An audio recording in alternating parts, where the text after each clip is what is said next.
সরিষা বাটা, কাঁচামরিচ, লবণ দিয়ে বেটে নিয়েছি।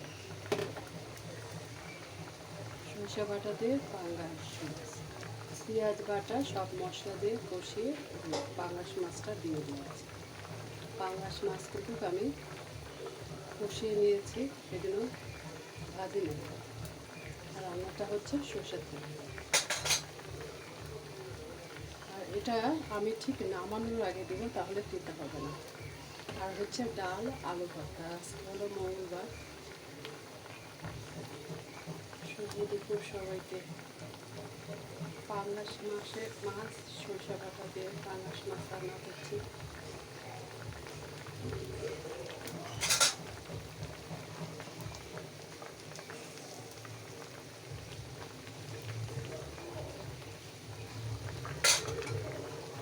আর একটু হবে বলে এটা আমি ঢেলে